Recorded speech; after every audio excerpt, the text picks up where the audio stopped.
What's poppin', everybody? Hello and welcome to Popcorn Culture. My name is Ben Carlin and I am your host. Here with me today is my brother Jay, who will be in every episode. Yeah, Ben, thanks for meeting here with me today, which reminds me, coming up very soon is going to be our in-person Popcorn Culture meetup at GoFest here in Roanoke, Virginia, where we are based out of on Friday, October 14th. Nailed it. Look at you getting the dates right and everything. But I'm really excited Not about Friday, Saturday, October 14th. The day before is the Jay vs. Ben Trivia Night meetup at the Grand Inn. Yeah, My so bad. it's a 2-for-1 weekend. Yeah. It's a 2-for-1. So if you can manage to get yourself to the Roanoke area, the trivia event, because we had to rent a space for it, and it's at the historic Grand Inn Theater. Like, the place Historic. it's just very, very cool. There will be there is a bar inside of it, Right. and you're gonna walk in and be like, "Wow, history, History. Ooh, bar, Ooh, yeah. Also brothers trivia. wow." Lots of cool things. And if you're unfamiliar with an in-person Jay vs. Ben trivia event, it is the same as like our live stream versions where we're all playing Kahoot in the same room, except you're only competing with the other people there. And we almost always do like Lego based prizes. So there'll be some. I mean, not to tantalize, not to put too much out there or anything, but there's usually some pretty cool Lego prizes available for the top finishers. But yeah, so anyway, it's $20 for the trivia event because we had to rent a space to go and do it and everything. So we would love to meet you there. And then the next day is our GoFest live episode of Popcorn Culture, which is absolutely free to attend. Yes. And GoFest is free for entry and is otherwise just a really cool festival. Right. So not only can you just come see us at the event, but you can just enjoy the rest of the event itself, which is pretty cool in its own right. I mean, not as cool as us, obviously, but the rest of it's still very fun and free to get in. Yes, so, yeah, absolutely. You may as well. lots of cool stuff to go and float through and everything. So anyway, I'm very excited for the month of October because there's so much stuff out there on the horizon. It's gonna be a fun, super bustling weekend. We'll have the coffee tent set up. We'll be selling some Carlin Brothers coffee. We'll have some exclusive merch some and stuff and whatnot. Yeah, exactly. Anyway, it's gonna be a good time. Jay, so I'm there's a couple of different Pokemon related things I want to ask you about. Sure. One is that you competed this past weekend in Pittsburgh. I sure did. The 2024 season, I guess, is officially underway. This was the first regional of the year. Wow, so this past weekend, in the past, you were competing in the future. Right, exactly. Whoa. Yeah, I know. Whoa. For the 2020 yeah, the 2024 World Championship season, I guess, started here in 2023 because it's based around an August calendar. So Right. Yeah. Well, so let me tee you up then, because I know that your sentiment last week, I think we talked about it after the final pop and not in the main episode, but you wrote in the show notes last week, you were like, I am going this weekend to win the Pittsburgh Regionals. That's right. How'd it go? Well, I didn't win. Oh, man. No, I'm that's one of those things where it's I'm trying to be more assertive just in the way I'm writing stuff or thinking about stuff. Okay. Just as why am I going here to I'm not going here to lose. If my goal is to just make day 2, then that's, maybe I'm not reaching high enough. It's if I go with the mindset to win, then it's that feels like the mindset you should have going in. Because it's not like I'm going to sit down from any opponent and be like, well, I don't really care if I win this whole event or anything, or even this match. So whatever. I'm just here. It's no, hopefully every time I sit down across from someone, my goal is to win. So ideally I just win every single round and don't lose. And then I win the whole thing. And that's the dream hope. But it is extremely difficult. I mean, the people at the top end, it is unbelievable to me how it is the same group of people up at the top end. You'll be scrolling through the names and you'll get down to the top 100 people and you're just you'll recognize 40 or 30 of the names and you're God, man, they're so consistent. No, I know. This is the thing that's so wild about it too, because you're also, it's the people who are taking the effort to get there. And I can't remember if we talked about this on the pop or not, so please stop me if I did. But I always think back to my state meet of cross country, where my senior year I ran my all-time best, which landed me 5th place on my team, and I was somewhere around 109th in the state for boys AA, which meant just in the state of Virginia, there was also the single A division and the triple A division where there were like, lots of people who would have beat me in both races, not counting the women's race where like several women also like can absolutely finish before me. And then that's only in the state of Virginia, where like, countrywide, there are 50 of these that are all simultaneously happening only in the United States. Yeah. So it's like here I am, feeling like, I'm one of the, like top athletes at my school at this sport and in the state, like top 100-ish in the country, top 5,000th-ish, like it's like as you kind of keep pulling back the layers, you're like, oh my gosh, like it's like I'm good at this thing. However, I have surrounded myself with all the other people who are really good at this thing. And now by comparison, I feel less good at this thing. Exactly. Yeah. So it's very weird because like, in Roanoke, in our area, it's like, I would say I'm amongst, the top 5 or 6 people here. Yeah. Playing of Pokemon. Course, right. It's like, it's like, I don't know if maybe Roanoke is not just like the most competitive environment or anything, but like there was a group yet that's right.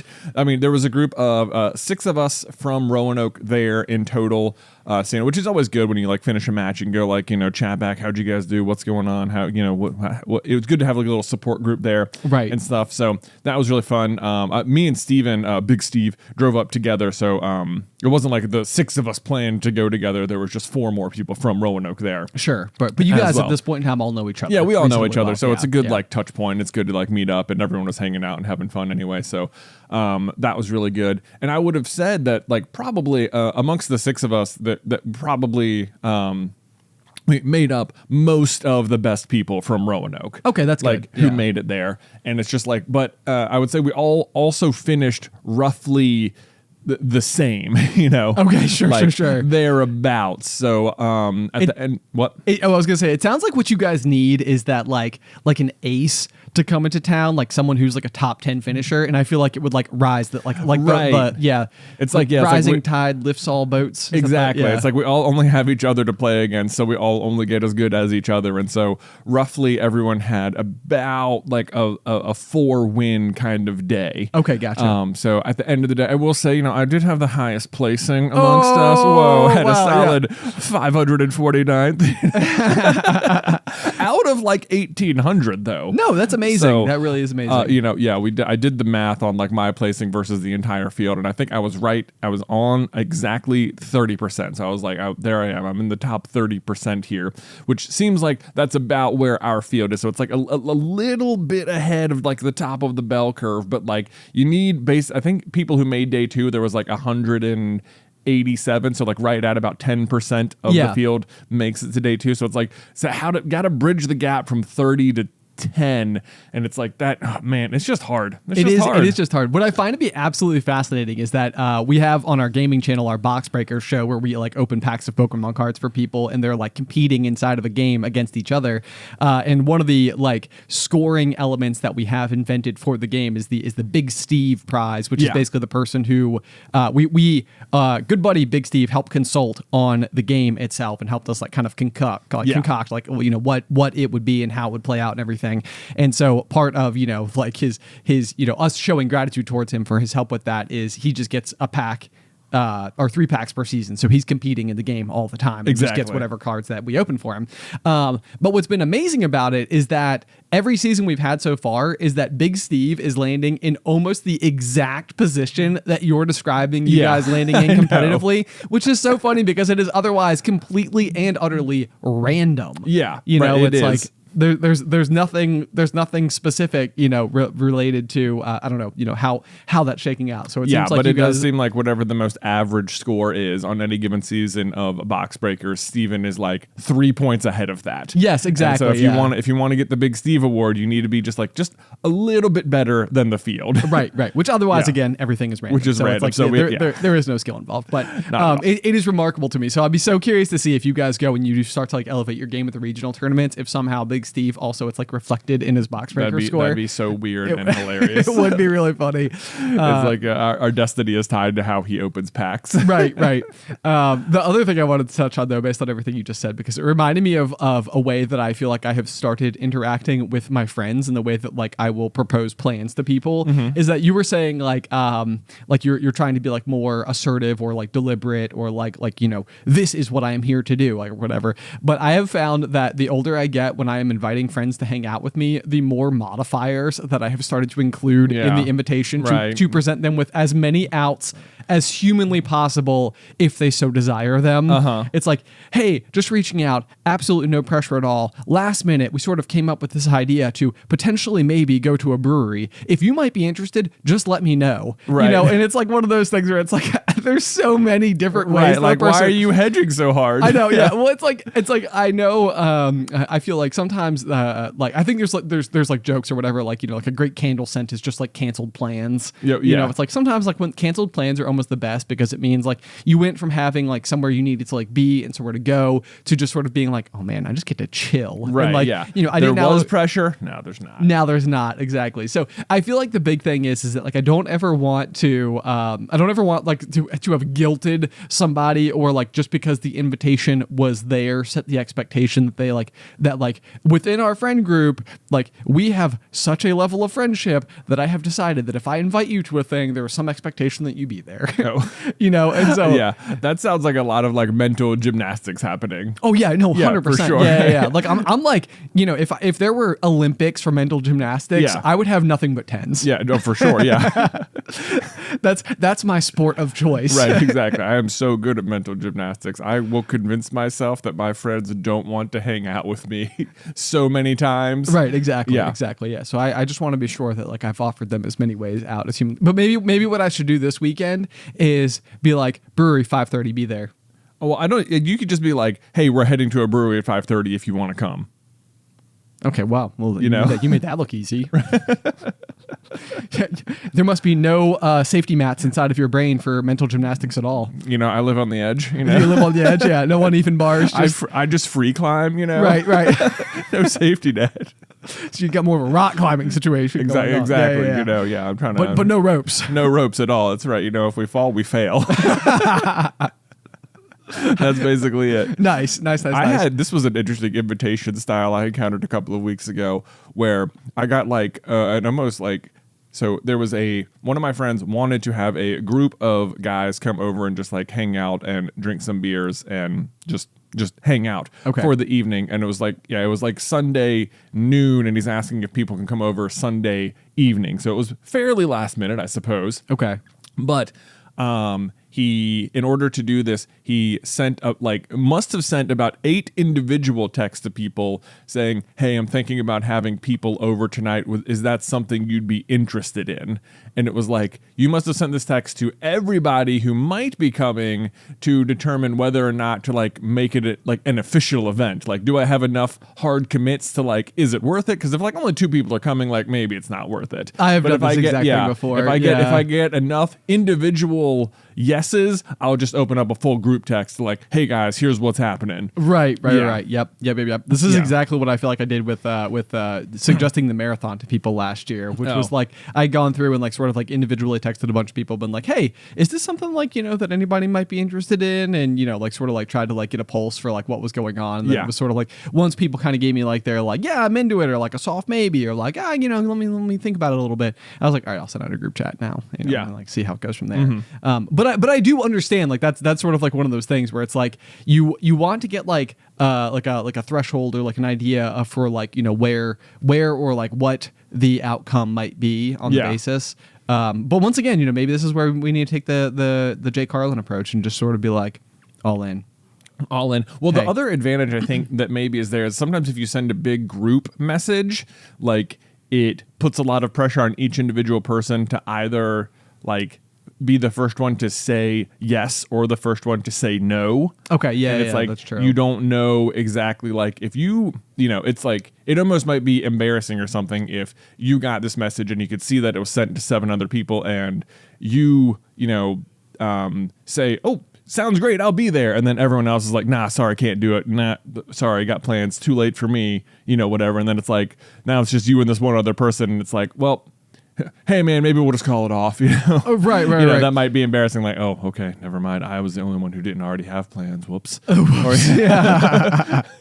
Group chat etiquette is such a strange one too, though. Like, because they're sort of like the standing group chats. Like, I suspect people like with their close group of friends or like their family or something like that. Like, chances are you've got a group chat that's sort of like an always on kind of thing, of some capacity, and I feel like sometimes I meet people and they're like, oh yeah, like I'm a part of a different group chat, and like they're like, I've got like 20 of these, and I'm like, oh man, that'd be so many like text notifications to deal with, like that would be so much, but so like I have like a couple of like small group chat related things, but then if I'm ever like interacting with someone who I don't regularly interact with, I feel like that much more aware of the fact that I'm about to send notifications to their phone. And so like a lot of times, like at the start of the season, so like fantasy football, we've been talking a little bit about like, the season's begun. And this was like one of those things where we've had like a friend group that we've played with for years now. But like, as you go through and like people sort of like come and go, like step in and out of the league, or like, like mom has been in the league before, right. It's like one of those things where it's like, I'm sometimes like, well, if I send a group chat that's got like all of our friends and mom, then like mom won't know anybody's phone number at all. Right.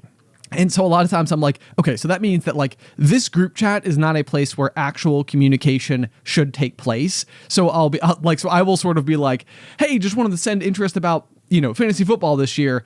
Text me individually to let me know, right? Like what, like that way it's like I've like eliminated the playing field for anybody to really communicate inside of that group chat at all. It's like, we don't need to talk in here, right? I realize I just pinged all of you, but like if people start doing like the press hold, like thumbs up, like whatever, that can be like really super irritating, which, well, I mean, it's not even that irritating, it's just I often find that most of my like group chats and stuff go wild when I can't tend to my phone. So like recording a Jay versus Ben, or like a video, or like the podcast here, I feel like a lot of times like my phone and watch will both like vibrate, buzz, and I'm like, what is happening? A whole bunch of people have no idea right now that every time they're liking a message, that my phone and watch are both simultaneously buzzing. While I'm trying to focus on what I'm talking about. Right. Yeah, I need to turn on Do Not Disturb, but then I forget I know. I'm like, I feel like maybe the onus is on you. Yeah, it is for sure. Things like this, I'm so bad about. Like if I have standing reservations for anything, like any type of like ritualized behavior, I'm extremely good about it. Yeah. Like plugging my phone in every single night before I go to bed. Like I never miss that when I'm at home. Yeah. Like my phone is charged 100% every single morning without fail, which I suspect is not that uncommon. But if I go on vacation, especially on vacation, like, with like the whole family and stuff, and like we've got, all of like Addie's various like little bits and bobs and setup and stuff. Like she's got like the plug-in baby monitor and like her white noise machine. Very frequently I will end up using the little charger blocks that I typically use to like charge my phone. For those things. So very frequently while I'm on vacation, I will have charging cords and cables everywhere, but no blocks. And then like, the question is whether or not I dug out the outlet behind the bedside table to have the thing to plug in or not. And like a lot of times I don't. And so like, it's just, my phone is just dead. Yeah. All week on vacation. It's like, this is never a problem when I'm at home, and it's always a problem when I'm on vacation. Yeah. You're just like not in your regular environment, and you're like leaving your phone in weird places and stuff like that. Yes. And the number of times that I have tried to like take my travel backpack that I use, because it's a backpack that I pretty much don't ever use in between travel at all. So almost every time we go on like a new trip, I'll crack it open and be like, oh, there's that like bag of sweet tarts or whatever that I had from like my last flight that I didn't finish. But like there's always like airport food in my backpack. In your backpack. But the number of times that I've tried to go through and get like little like cord ties, or like color code things, or like little baggies to keep all my various accessories in, or something like that. Like I've tried so hard to be that guy, and then as soon as I get home and like I need to go and charge like my Ring doorbell or something like that. I'm like, oh, I know where I have a micro USB. It's up in my backpack that I use for travel. And then I'll go and take it out of my backpack for travel, plug it in, charge it for like, 6 hours or whatever, put my Ring doorbell back on, and then I'll put it in my junk drawer, and then it's like, well, that's gone forever. Yeah, now that's gone forever. Now it's not in your travel bag, and you will 1,000% need it on your next trip. And you're like, I know I had this. Right. I probably own 300 cords, and I know where none of them are. Exactly. Except for the one that's plugged into my bedside table. Right. And even though you have a drawer full of nothing but cords, none of them go to anything. Exactly. Right. And you can just, it's like, I hate that drawer so much. Oh, yeah. I'm always just like, well, I feel like I can just throw this away.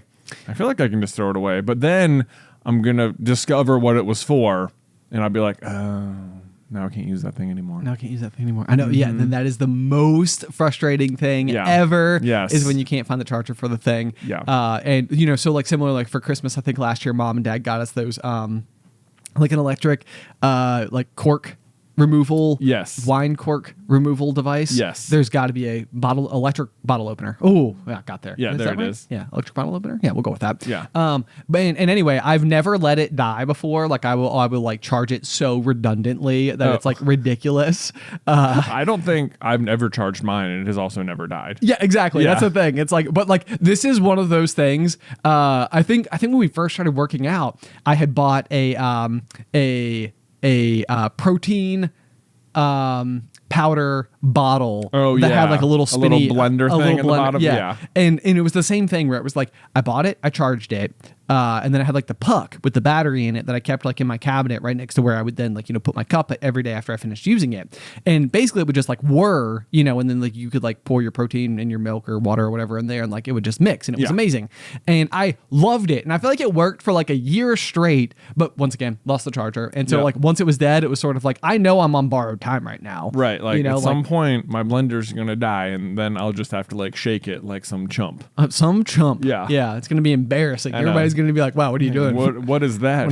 The battery die? Lose or your something?" battery cord? Okay. Yeah. When in reality, just it is so much easier to just use a shake bottle. Right. Yeah. Anyway, it's like there's no moving parts. There's no electricity involved. Nothing Can't needs break. to be charged. Exactly. Works all the time, every time. You don't even need the bottle or the little bouncy ball every time. Yeah. Oh my gosh, my kids, when we went to Disney World, they got these bubble wands. Oh yeah, I remember those. Yeah, the bubble wands. Which I mean, if you walk around Disney World, they're freaking everywhere. It is brilliant. It is brilliant because the way they sell them is someone just stands there next to a stand of them and just blows bubbles everywhere, which is great because it adds like the fun, whimsical atmosphere of the park. There's like bubbles all over the place, which is very fun. And then anytime they sell one, kids just walk around and produce more bubbles around the park, making it like this like fun thing. But once your kids find them, then of course they want them, and it's like you're dead right. It's like it feels like the moment you buy this thing, you are on borrowed time because one, you're competing with the amount of bubble solution in the bottom of it. Oh, yeah. And then two, you're competing with the battery life. And then three, you're competing with the quality of the toy, which is poor. Yes. So it's like,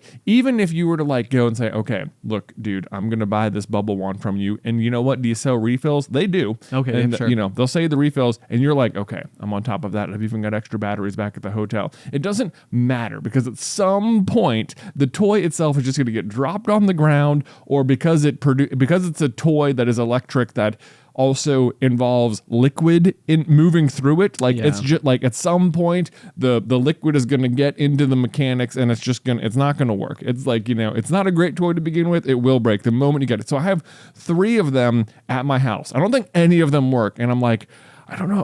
Every time I go to throw them away, I'm like, maybe if I just change the batteries, they'll work again. One last hope. Maybe they'll go. And it also is the kind of toy that's like, they've played with them enough that I feel like if they went missing, they'd probably notice. And it's like, you tell yourself like, no, I'll keep them because then the next time I go, I'll just bring the wands and we won't have to buy new ones and that'll be great. But the fact is you can't bring the wands again because they will break before you go back to the park. Oh my gosh. And it's like, I just need to throw them away. But I'm positive that even though the kids haven't played with them in months, the moment I do, they're gonna be like, where's the bubble wands? And I'm like, oh, they were all broken. And that won't be a very good reason for throwing them away. Yes, yeah. Man, I have found that at this stage in life, like there are so many problems that I can like interface with at any given point in time where none of them individually in a vacuum, like chances are it's the type of thing like where if you just needed to like take the time to fix one of these wands, like, and you could give it your full focus, like,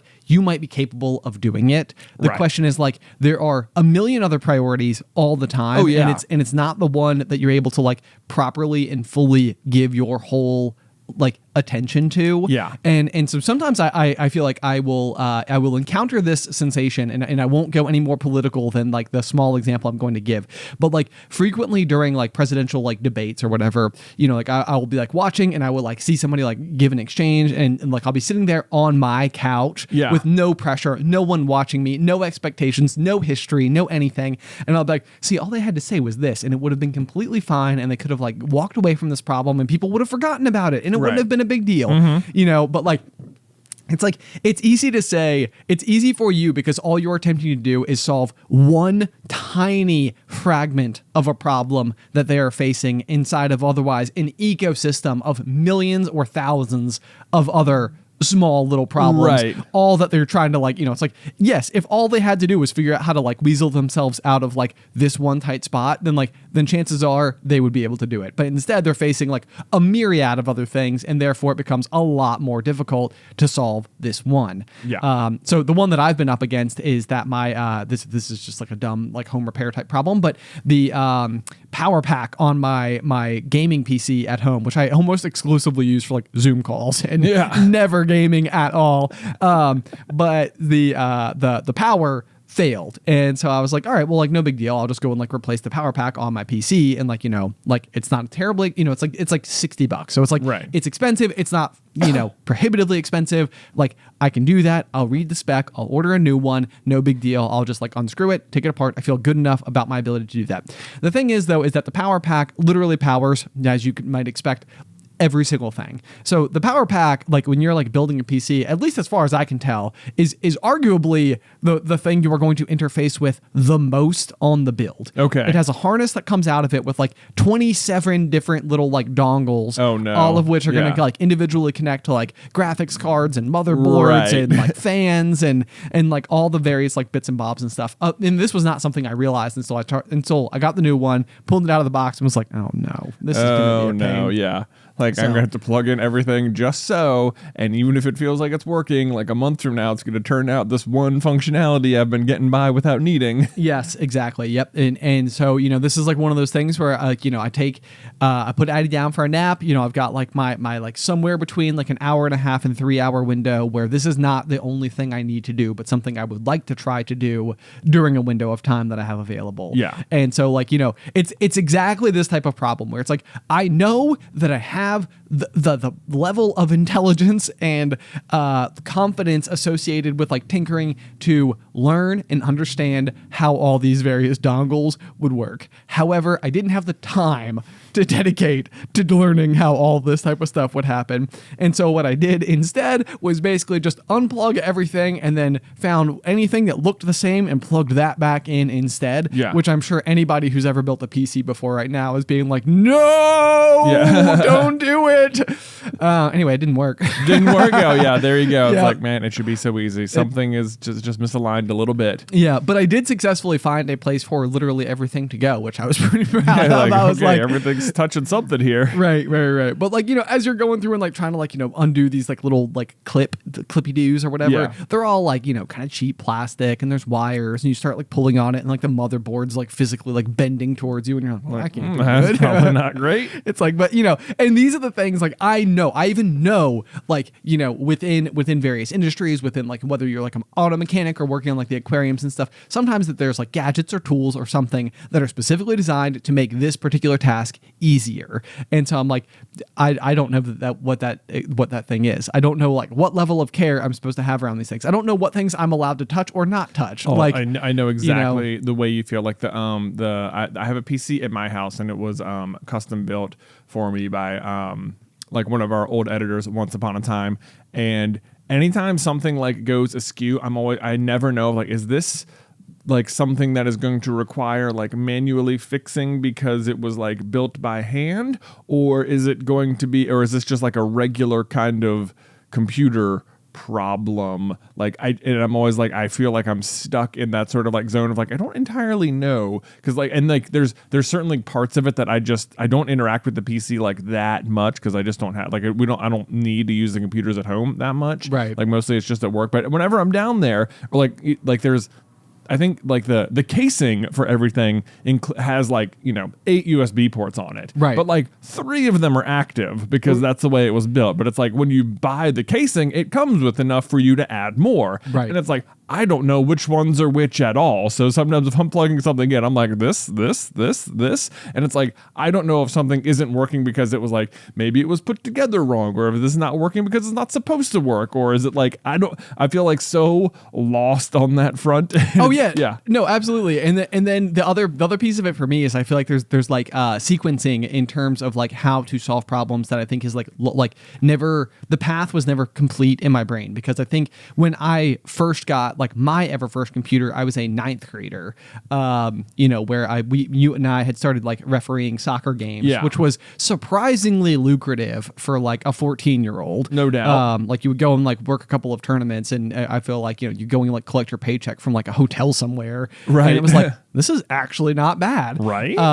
And so I remember we worked a bunch of tournaments and stuff. I'd saved all my money, and I bought like a Dell PC. Woo. I know, I was so excited. Dude, you're getting a Dell. Dude, you're getting a Dell. The problem is that my primary motive for earning money at that point in my life was so that I could buy the PC. And then once I did, it was pretty much, I just needed enough money to buy Diablo. And then once I did, I pretty much didn't need money anymore. Right, that was it. My goal is accomplished. Turns out, all of a sudden, refereeing soccer games is way less appealing. It's not how I want to spend my Saturday. Exactly. But like the problem is that also at that particular age, I absolutely didn't have the money to go and ever like take my computer to a computer repair shop where I was 1,000% certain, no matter what, regardless of anything, it was going to be like a $500 plus repair, and the computer itself cost like $600. Right. So like, it was like one of those things where it's like, I will never repair it. Like, I know that going into it, it will never be repaired, because if it breaks, that's just it. That's Hands just in the it. air, like whatever. Right, like it's out of, it will break out. Yeah, I know exactly the feeling. Right. Yeah. So I remember growing up, sometimes like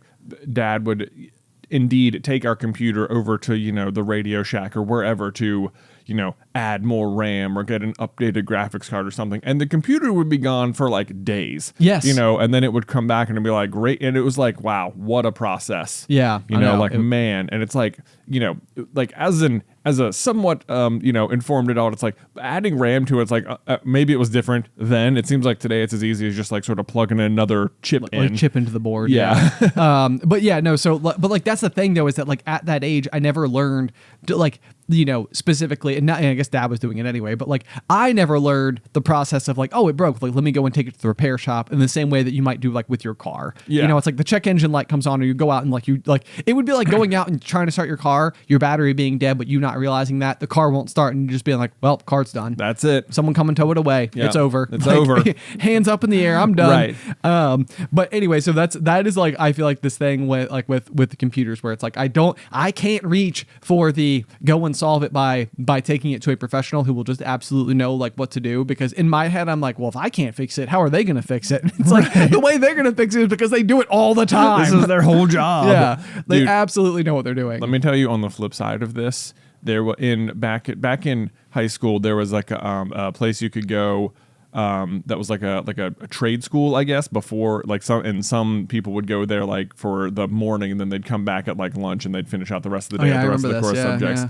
And like one of the things you could do there was like computer engineering or whatever. So all those kids in my grade were unique because they were given laptops as part of like their going to that part of the school, okay, or whatever. So like they it felt like, oh, they get this like special thing. But like while they were there, I remember them talking about like one of the things that they learned to do was like build a computer. And I remember like one being like, man, that's crazy. Like you built a computer. Like, and in my mind, when they're saying they like built a computer, it's like they were like soldering the circuit boards. That is 100% what I thought as and well. It's like, like they were saying that. And I think it's like the amount of superiority they like, it felt like they thought they had for having known how to build a computer was like unbearable. It was so like, it's like especially in like, because and when I thought they were soldering circuit boards together, like I felt like, man, I guess it's deserved because that sounds really hard. Oh, But, yeah. like, look, as an adult, knowing like what they learned was how to plug things in the correct order.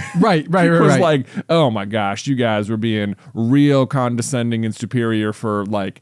I mean, it's good. I mean, it is a definite skill, but not the amount of like height you were acting about it. Yeah, this is, I mean, 1000% I've experienced this summer. I was talking about trying to like fix my boat, you know, and like one of the things that like, I stumbled across at some point in time was the advice to like rebuild your carburetors. And I was like, I don't even know what a carburetor looks like, let alone how to like rebuild one. And in my mind, I'm like, I'm probably gonna have to take it to like a machine job, like a shop where there's like an oil cooled. Yeah, there's like, a guy with a blowtorch. Yeah, like a blowtorch and like welding sparks will almost certainly be flying somewhere. Yeah. Like that's how this works, right? And then like, I was like, all right, like, carb rebuild kit for, my like motor or whatever. And it's like, it was like $16 and like, they're like a couple of like replacement gaskets. Yeah. And it's like, oh. Yeah. So when people are doing this, like the hard part is like, how far are you willing to go to like take apart the engine enough to where you can reach these gaskets and then slice them back together and then, like put it back together successfully. Right. And I can't call it easy in the same way that I think like rebuilding an engine is, or not an engine, building a computer is not like necessarily just like, oh, plug, like done. Right. Yeah. There's certainly more to it than just that. Exactly. But yeah, when you think of carburetor, you're like, oh man, I'm probably going to have to like, melt down some iron. I'm gonna have to cast it in a mold. I'm gonna have to, yeah. It's like, I need a forge, right? It's like, no, they'll just send you the metal, and it's mostly just unscrewing things, replacing a few things, and then screwing it back together. Yeah. But it's like knowing how to get to the things you need to get to, and then unscrewing it in the right order, and then putting it back in the right order, and knowing that, feeling confident that you did it in such a correct way that you're not about to like blow the engine while you're out there on the lake. Right. Yeah. Well, and so like when I first met Allie, her mom knows a guy who like specifically like rebuilds like lawnmowers. Yeah. And this is like one of those things like where like at his house there are like 75 of them. Yeah. Like he is just constantly in a state of essentially fixing probably the exact rinse and repeat process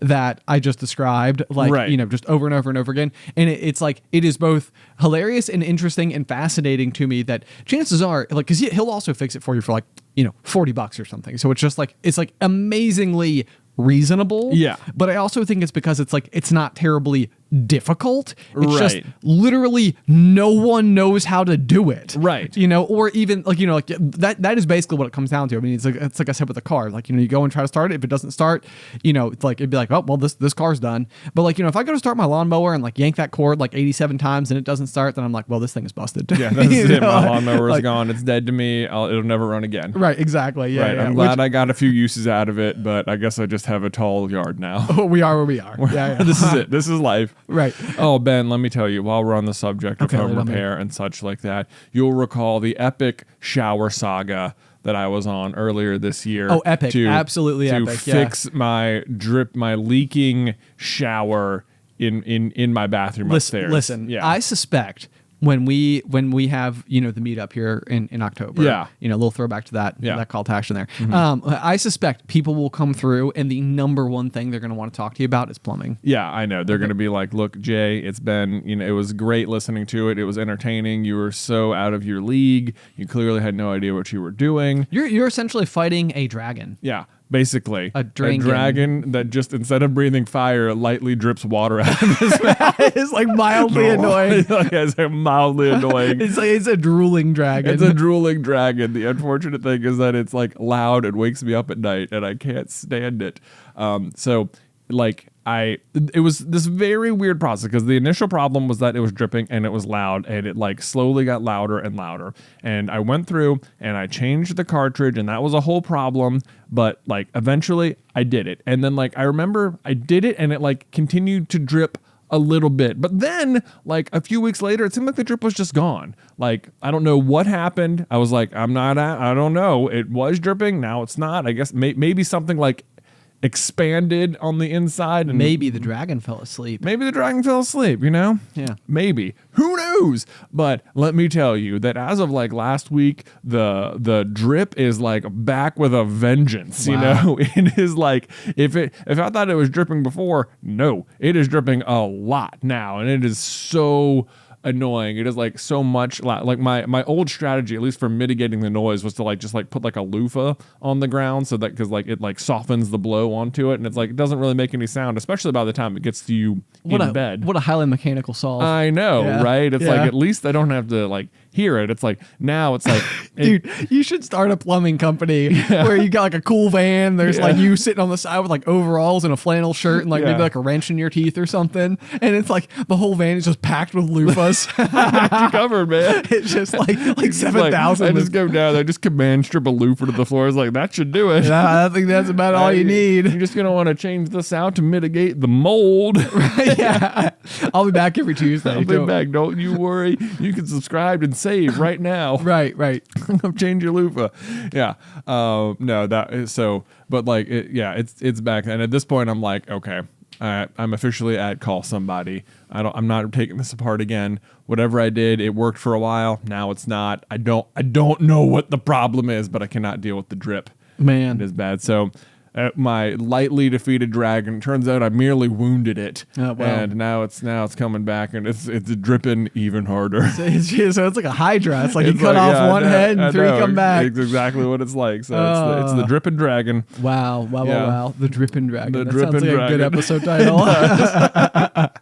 Oh man, yeah. So I don't know. I just wanted to stop. So I think I'm tapping out on it. I'm admitting defeat and just calling a plumber at this point. Amazing. Well, we look forward to the final. Part update. of me hopes they look at it and they're like, yeah, no, this was actually really difficult. And, you know, they're not like, actually you just installed it upside down and I just had to like twist it and now we're good. Now we're good. Something like that. I want them to be like, yeah, this was actually a little more complicated than our usual shower drips. So you're looking forward to like a not like super expensive, but like a semi-expensive bill. Yeah, I really yeah. It's like if they're like, we're not even going to charge you. Like this was super easy to fix. It'd be like, oh, that's insulting. Yeah. Like no.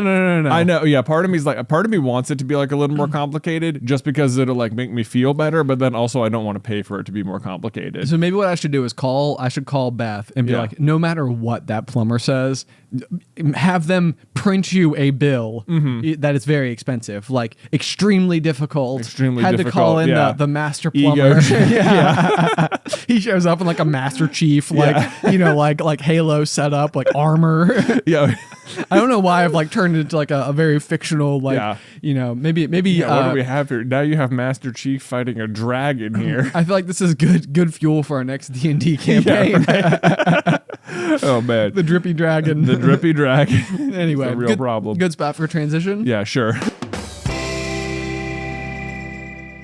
Okay, so I told you at the very beginning I had two questions related to Pokemon. I got to one of them, which was Yes. Pittsburgh Regionals. The second one is that you have in the show notes here that you have assigned possibly to your children any of the Eeveelutions, the original, the Flareon, Vaporeon, and Jolteon. Yeah. And I feel like as a kid growing up, I was Flareon. I believe you were Vaporeon, and our youngest brother Tyler was Jolteon. Yeah. Is that how you would have seen the assessment? That is how I would have seen the assessment as well. So yeah, in that original Pokemon, the original like 151 Pokemon, like there are 3 groups of 3 Pokemon. Yeah. That it felt like because there were 3 of us, it became like this is the one that's for you. Right. You're pre-assigned to it. Not pre-assigned, but like this is how the cards have landed. So I felt like for me it was like Bulbasaur and Vaporeon and Articuno. Yep, that's 100% what I would have said. Yeah, right, so you were also like there's the Uno Dos Trace, like the Articuno, Zapdos,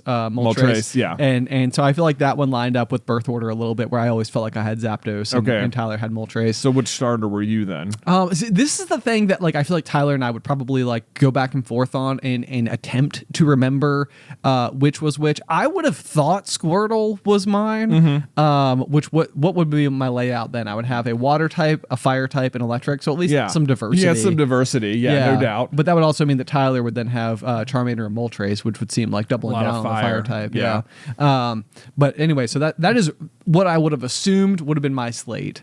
Okay, well, so I remember, but it's like it's funny to me that like I find my own kids in like a similar situation where it's like there's no rule that each child must only have one or anything, but I can tell you, like, it kind of feels like there is. I know, having grown up with you and Tyler, it's like I kind of know that's how it goes. Right. Like this is how, like, I feel like you're each going to identify with a one, and it's like if you were to if you guys started identifying with Bulbasaur, I'd be like, excuse me.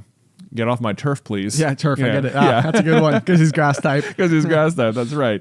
That's my thing. What are you doing? What are you doing? So meanwhile, though, I was at the Pittsburgh regionals here at this past weekend, and I knew I had to get the kids something, and it's always like what am I gonna get? And I knew from my previous experience that if you don't get plushies on day one, they're gonna get picked over real quick, because Pokemon plushies very popular. Who'd have thought? People love them. It almost feels like the underlying purpose of the entire premise was to sell plushies. Yeah, it could be. There's no doubt. Yeah. I mean, goodness me, people like the plushies. But I got there on Friday, and I was like, I'm just gonna pick them out right now. But the other thing is, like, at these event markups, there is like event pricing, and it's like it's annoyingly expensive. Yeah, it's so it's like I got these like the cute sitting plushies things that I was going through, and I found a big tub of them. They had all sorts of really cool ones, and I was like, ooh, you know what's gonna be great? I'm gonna get. Is like, because they don't necessarily have like favorite Pokemon. Like I would say maybe Luke's favorite is like Eevee, and Nate likes Pikachu, and Nick likes Jigglypuff. Those are sort of like the three they'd go for. But I was like, they've already got. Those are all very popular Pokemon. I guess maybe that's partially why. But like, it's just amazing to me that they would have settled on those. Yeah. Well, Luke has played like the Let's Go Eevee game a little bit, where your starter's kind of Eevee, and then you got for the twins for their birthday last year a giant Jigglypuff and a giant Pikachu. Yeah. They just immediately adopted those as like their favorites, I guess. This is our thing. This is our thing. Yeah. So anyway, so like Nick also, they each have like also like small plushies of all those things and stuff. So I was there and I was like, I don't need to get them more plushies of those things. So what different ones can I get? And I landed on the three original Eeveelutions, Vaporeon, Flareon, and Jolteon. And I was like, ooh, this is great, because they're all exactly equal. Right. Like, this will be good. This will be good. But then I got home and I was like, now how am I going to decide who gets what? Oh, man. We're about to find out a lot about how Jay feels. I know. This is a very telling conversation. Because like part of me was like, now what I could do is just like, let them try and sort it out amongst themselves. Just duke it out. Now the problem there is that two of them could want the same thing. Yeah. Or what feels like could happen is what likely would happen is that either Nick or Nate would choose one, and the act of them choosing one would prompt Luke to be enraged that he wanted that one. Right. Right. Okay. Yep. I got you. Yeah. Now the more likely scenario is that I would bring them home, and I knew I'd be getting home late at night, so they probably wouldn't get them until the next morning, and that probably Luke would wake up early, so I could just have all three of them down there and be like, Luke, which one do you want? And then from there he could pick on his own, and then the other two would be left with. Like one or the other. Yeah. One or the other. Now, on the other hand, I personally know that I identify, with Vaporeon as my favorite of these particular three. Right. I was like, the big question is, did Luke end up with Vaporeon? Yeah, I know. I was like, so part of me is like, now Luke is the oldest, which is also my position in the family here. And like, so do I give Luke the Vaporeon because that one's my favorite and I'm the oldest and he's the oldest, and that would sort of like line up neatly in my brain. But here's the thing is that I know hands down that of the three of them, only one of them's favorite color is blue, and that's Nick. Okay. And so Vaporeon is very blue. Okay. Yeah. And when you're a child, the color of things is like often, how you decide everything. No, dude. I mean, I think I've literally given this exact example before, but I remember like in high school one year, like the North Face backpacks were like super popular, and mom and dad got them for us for Christmas. Like all three of us each got like a North Face Borealis backpack or something. And yours was red and blue, or was that? You mean for Christmas? When? Christmas when we were in high school. Did you get a red and blue North Face backpack? I have a red and blue North Face backpack now, but I bought it since then. Yeah, I had nope. Okay. I remember when I was going to college, I got a new backpack, and it was like red and black and yellow. Okay. And I remember that one too. Yeah. Anyway, but so the one I ended up getting is like I think when all of them got like gifted out, I like literally looked at the other colors and I was like, I probably would have picked either of those, and mine was all black. Yeah. But then I also felt like the all black I ended up like adopting to my personality. So it was like if I had gone to the store, I don't even know that this is the one I picked out, but then I started wearing it and I was like, oh, this is kind of like part of who I am now. Yeah. And it was like it's like oddly influential. Right. You know, so now like every like bag that I have at home, they're all black. Every single one of them. Yeah. Yeah. Nice. Okay, so the way I ultimately started reasoning it out was that like I knew Luke would be the first one up because Beth was telling me that he was like, he kept asking like, do you know what, like he was very concerned. You know, he's the one who's really aware that I'm probably coming home with like a gift or something. So he's like I want to know why I can't. I gotta, you know, like I'm so excited to wake up tomorrow morning. And indeed, he woke up at like 4:30. Oh my god! So not early, like middle of the night. Like early. Yeah. And so I'm like starting to realize, I'm looking at all three of them. And I'm like, okay. I know if I tell Luke that the blue one is for Nick, he is going to be completely on board with that because it will line up completely correctly in his mind. Like with the rules. The rules, Nick likes blue.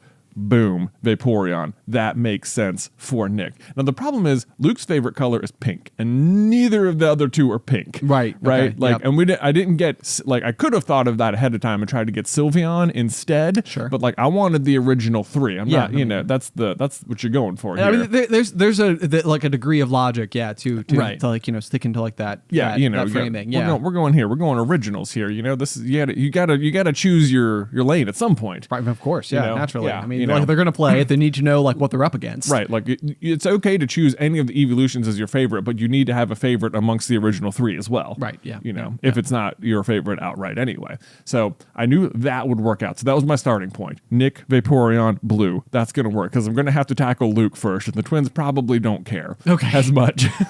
Like that, they'll be all right. They're going to be all right. And then I'm like, okay, so now do I give Luke the Jolteon or the Flareon? How are we going to do this? And it like this almost sort of worked out because over the weekend there was a lot of football happening, and Beth was watching JMU play. And they happened to be against UVA. Okay, yep. Right, and so she's rooting for them. They're wearing purple. I guess UVA was wearing orange. And Luke loves to, whenever you're watching a sport, he loves to figure out who you're rooting for and then root against them. And then just declare them like, I just don't like the purple team or whatever. Nice.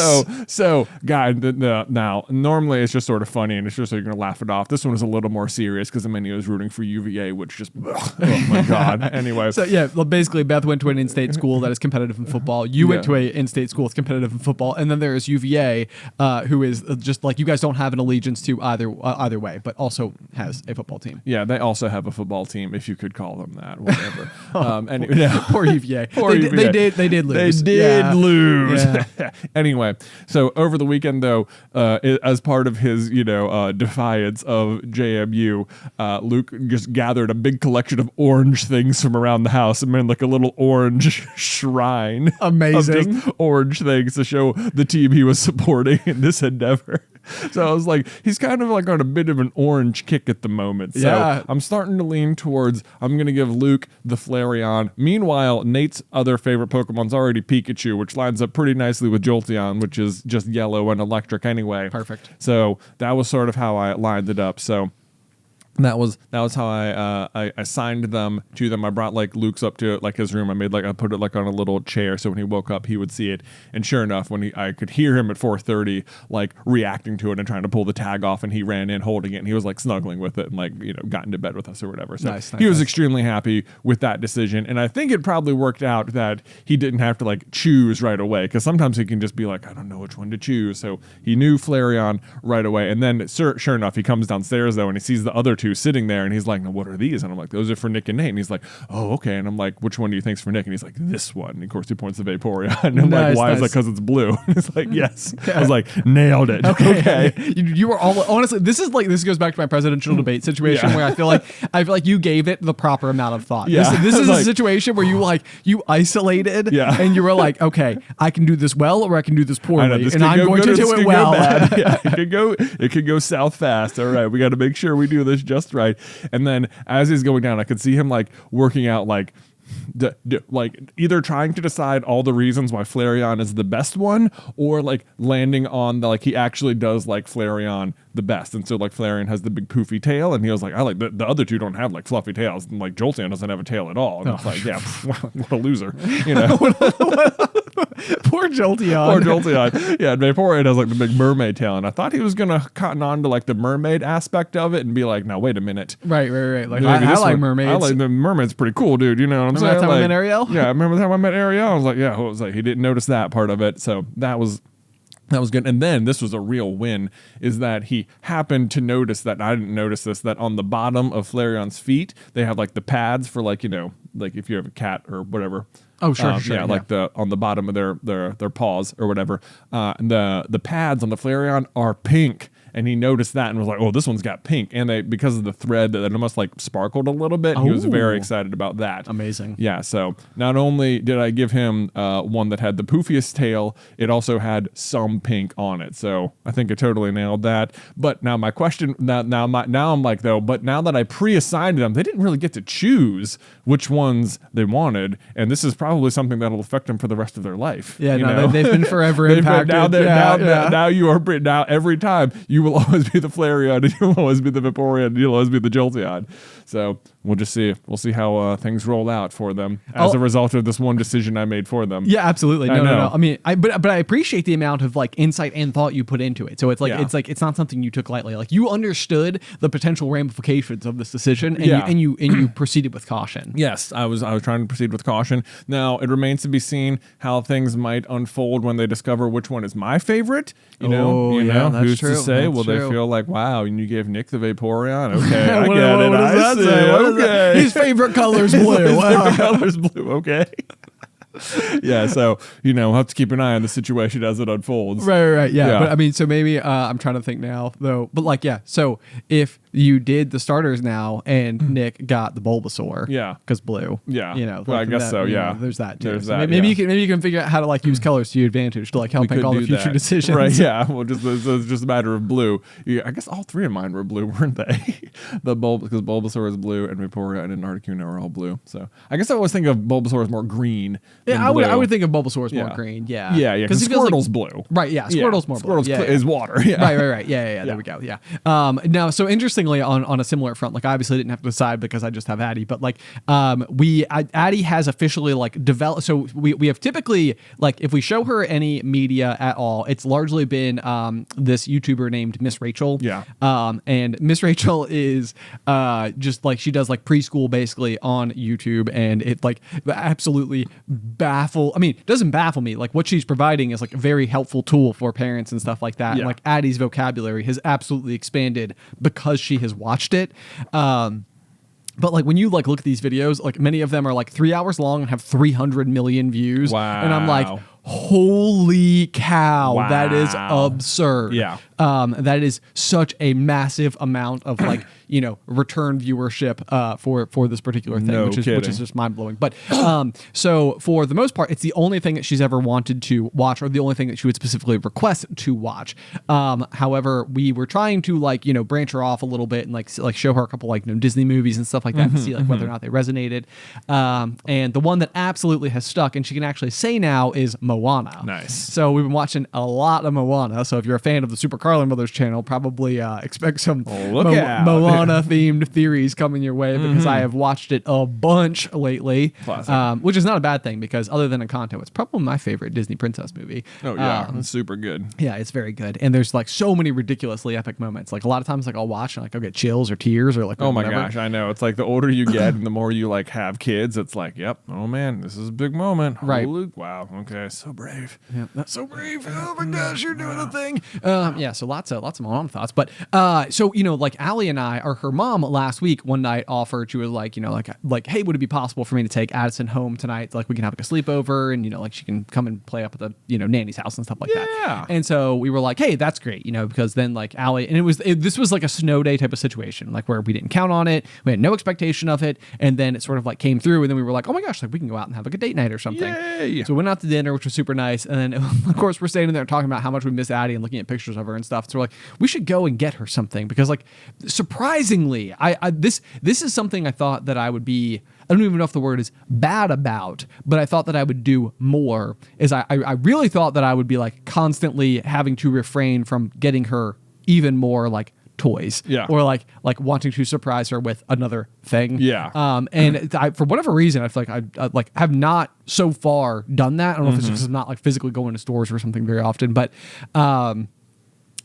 so like we left, we go to the store, we're like shopping the toy aisle or whatever, and we find like a Moana like doll, and we're like, oh my god, this is gonna be so much fun. Like so stoked because like it's her favorite thing, and like she's like whatever, and she keeps asking for it, and it's like the like really other than like common household words, terms, requests, help me, like stuff like that, like she doesn't say that many other things, so like for her to say Moana feels like, oh, that's pretty impressive.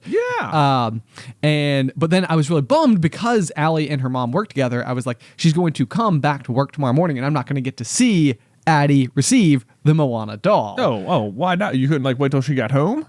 No, we just didn't. All right, do just that. didn't do it that way. Okay. But it ended up being okay. Well, sort of okay, depending on your perspective, because she hated it. What? Yeah, she was like not into it at all. No she was way. like, so like Allie like like made like a big fuss, and it just happened to be the case that like brother-in-law Mike was like at the shop in the morning, and like sister-in-law Sammy's there, Nanny's there, Allie's there, like they've got like this whole big thing where they're like presenting her with like the Moana doll, and like she's just sort of like she like holds it and she like just like drops it. She's like, no, nope, not at all, not into it. Wow. And so like it's one of these things where like now it's at home and it's been sitting on our stairs for a few days, and like the other day I was like taking her up to like change her diaper or something like that.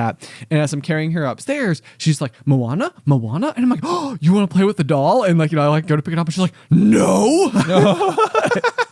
she just wanted to watch Moana. But like, for whatever reason, I don't know if it's like the likeness between the character and the doll is like not not good enough or something, or somehow like she's not like understanding that like this doll is supposed to be Moana, right. or if it's like when she's even requesting Moana, she's not requesting the character, but like the blue sea and the boat and Maui and the rest of everything like else. she does, Moana means those images I see, not necessarily this girl, not necessarily the girl, the character. Maybe you gotta get like a Maui doll or something. I know. Yeah, so gotta like figure out what the next thing is. But so yeah, her birthday's next month, and now we're starting to be like, we were all excited because Allie and I were sitting at dinner and we're like, should we go get her like like a toy? And I was like, well, her birthday is next month, and it's like, but she's really into Moana now.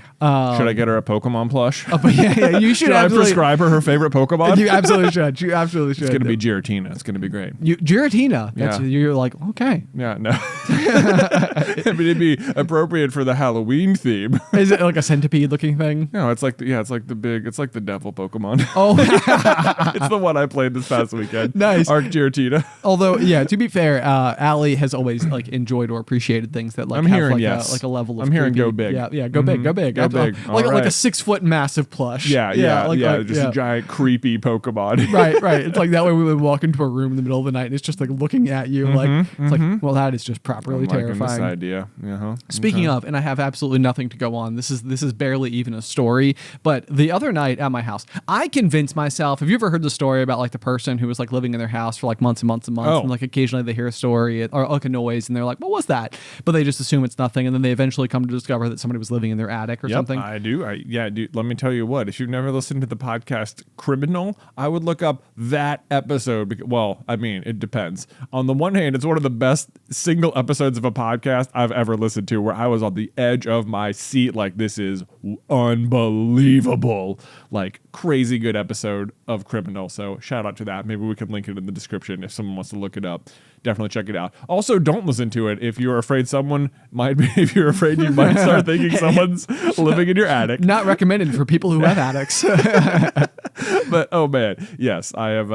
I've definitely listened to that episode of Criminal. Yes. Yeah. Well, so anyway, but like I feel like I live in this like constant, I mean, I say constant fear. It is a known irrational, like in the middle of the night, I'll hear a noise. Like my brain will tell me like probably someone living in your attic, and then the other part of my brain will be like, it's definitely not. Right. That's impossible.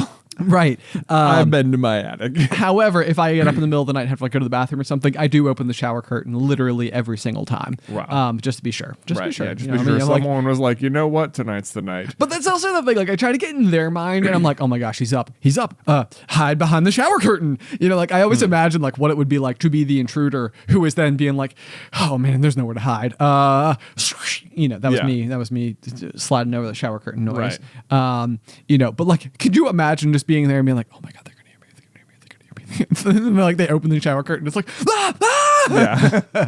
Like both people are terrified now. Yeah. Anyway, which I absolutely would be. But so I do have this problem where like I'll wake up in the middle of the night. I'll start, you know, it's an old house, makes weird creaks and noises. My dogs can sometimes be like trotting around and making noises or like, you know, digging into something. So there are noises to be heard in the middle of the night. Not to mention, I just sort of live like near the city, so like sometimes you can just hear other like ambulances or cars sirens going, or what have you. Yeah, yeah. But so I woke up in the middle of the night and just heard a thump. You know, like I to the point where like I halfway expected to wake up the next morning, and like hear the news that like Roanoke had had like a small earthquake or something like that. You know, like it was such a thump. Yeah. That I was like, that had to be something. Like, no matter what, it's like, no one's in my house. I convinced myself, like, you're fine. But like, I was like, but I will find what made that noise in the morning. Right. You know, and then like, you know, like the next day I got up and I'm like, you know, like I'm going through the motions. I'm like making coffee and stuff. I'm like, the thump. And I'm like looking around the house and I'm like, there's nothing. There is nothing at all to explain the thump. And I should backtrack and say a little bit, like occasionally, so Addie rather in the bath has these toys that like suction cup to the wall and they're like little like slide spinner things. Sometimes they'll just fall. Sometimes they fall and they're like hard plastic and, you know, it's landing on like a, you know, a tub. Yeah, ceramic thing. And the acoustics are great. Yes. Yeah. Rings real great. So like the number of times that like I've had that aha moment where it was like, I wake up, I'm like, I definitely just heard a noise. Yeah. Like it's like, cause that's the other thing too. A lot of times you think it's in your head. It's like, no. That was a noise. That was a thing. I am certain that was a noise. And then like, you know, I'm showering the next morning and I'm like, this is what the noise was. This is what it was. Like and then like I'll even like pick it up and I'll drop it and I'm like, yeah, that was confirmed. it. Dude, Scientifically proven. I mean, I've had moments like this as well, and I'll tell you what, there are times where you can like you become so accustomed to all of your kids' toys, you'll be like, it was that toy. I know what it was. I know exactly the one it was. I know exactly what it was. That was the Jolteon plush for sure. Yeah. Well, if you could hear that, wow. That was a Jolteon plush hitting carpet. I'd bet my life on it. I know it a mile away. Yeah. This is like the mechanic who like, you know, the car pulls in the parking lot and it's like, oh, you got like a differential problem or something. It's like, how did you know? It's like, I can hear it. Yeah. It's like plush on carpet. There's no doubt about that. Anyway, so I never discovered the source of the thud. Oh man, that's annoying. Yeah, I know. So, but that was like one of those things where I was like, and I wake up and I know I heard something, and there's always that compulsion to like wake up Allie and be like, hey, I just heard a noise. Like I want to ask her if she heard it, but she's sound asleep, and it's like she definitely didn't. Yeah. So the only good that will come from this is me waking her up. Right. You know, and like she didn't wake up because of the thump, and I did. So anyway, so similar to the dripping dragon. Yeah. You know, something to look out for. You got to figure out what the thud was. The discovery of the thump. Yeah. But like, okay, so in my attic, for example, not a human being, but like when I had my rock climbing walls up there, like because I have like a big, like the room comes to like a point because you're like at the top of the house or whatever. But it's like very open air. So I had rock climbing walls, and I used to have my old mattress from my old bed that I had like laying down underneath. So in case I fell off the wall, I would land on a mattress instead of like just the hard floor. And like I would say the thump was so loud that it could have been like a mattress leaned against the wall and like tipping over and like landing flat. Oh, you know, wow, okay. You know, like I mean, it was like that's what I said. I was like, it could have been like an earthquake or something, you know, or something similar, some type of like known event that would have made the news because a noise happened. Right. Yeah, and nothing. No, you have no idea. So I'll report back though. Okay. I'll report back. You think it came from above you? Jay? Yeah. Or you just have no idea? As above, so below. That's the name of the wind. As a joke, only someone from the university would understand. Or who's ever read Name of the Wind. I just want for those people like with their bingo cards and they're just like staring at it, being like, if he would just say something about Name of the Wind, I'm in. I got you. I used to work at a concert venue. Cave Spring High School Wikipedia page. Wow. These are all words that are on the bingo card. A bunch of people are like, oh my God, I got it. Oh, yes. We did it. Or like the 3 people who still play. But anyway, I feel like it's a good place to close out today's episode. Guys, as a reminder, we are going to have that the doubleheader meet and greet weekend, October 13th, 14th, here in Roanoke, Virginia. On the 13th, we're going to be hosting a live trivia event where we'll be doing like our typical Kahoot. Jay and I will be up on stage. We'll have everything up on a big screen. You'll be surrounded by other people answering questions at the same time. It's going to be at the Grandin Movie Theater here in Roanoke. It's just a really cool venue, really cool place. It's going to be a lot of fun. I'm super excited to have everybody there. And then, of course, the next day is a live episode of Popcorn Culture at GoFest on the, I believe it's called the Campfire Stage. Yeah. But if you can find the Carlin Brothers Coffee booth, we will be like right next to where the performance is happening. And we're at 11 a.m., right? 11 a.m. on Saturday, October the 14th. Got all the things right. But tickets to the trivia event are in the description down below. Information to the GoFest event in the description down below or in the show notes for today's episode. Be sure to check it out. Can't wait to meet you, see you guys. But otherwise, until next time, pop, pop.